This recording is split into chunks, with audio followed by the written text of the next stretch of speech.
د هلمند ولایت د ارشاد حج او اوقافو ریاست له لوري د مرکز لښکرګاه اړوند د کلایبوس په تاریخي سیمه کې د ابن حبان بستي رحمه الله زیارت ترڅنګ د یو باب محراب مسجد د جوړولو چارې په رسمي ډول پیل سوې.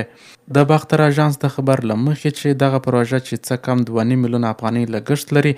د ارشاد حج او اوقافو وزارت له لوري پراختیایي بودیجې څخه تمویلیږي او تخنیکی چارې د عتیق نقزات ساختماني او سړک جوړونې خصوصي شرکت له لوري پر مخ وړل کیږي. د پروژې د پیل په مراسمو کې د هلمند ولایت مقام مالی او اداري امیر نقیب الله مهربان، د اطلاعات او کلتور ریاست د ځوانانو امیر مولوي سلطان محمد حنیف، د ارشاد حج او اوقافو ریاست د مساجد عمومي مدیر محمد ګل حنفي، د کور او ښار جوړولو ریاست د نظارت او مراقبت عمومي مدیر انجینر نیک محمد، د عتیق نقزات ساختماني او سړک جوړونې شرکت مسؤل عتیق الله ګډون کړی و. پیل کې د ارشاد حج او اوقافو ریاست د مساجد عمومي مدیر ښاغلي حنفي وویل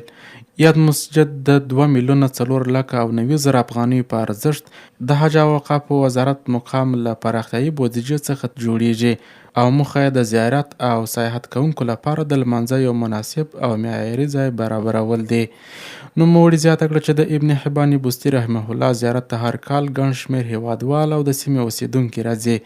نو د مسجد جوړېدل به د هغوی د عبادت اسانتیاوې لا پیاوړې کړي او د سیمې دیني او فرهنګي ارزښت به نور هم ورسره لوړ کړي. د کور او ښار جوړولو ریاست د نظارت او مراقبت عمومي مدیر انجینر نیک محمد وویل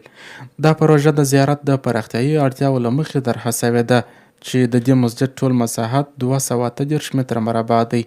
او د لمونځ کوونکو لپاره پکې لازم امکانات او اسانتیاوې په پام کې نیول شوي دي.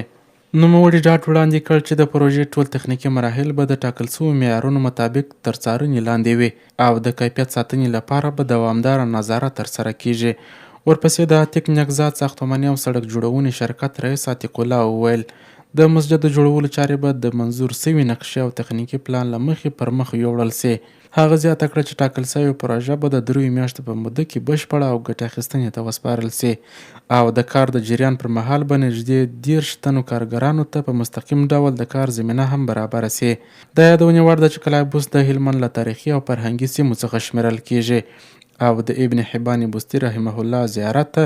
د هلمند ولایت له بېلابېلو سیمو او نورو ولایتونو څخه زیارت کوونکي ورځي چې د دغه مسجد په جوړېدو سره به د زیارت چاپیریال لا منظم او د لمونځ کوونکو لپاره به لا ډېرې اسانتیاوې رامنځته سي.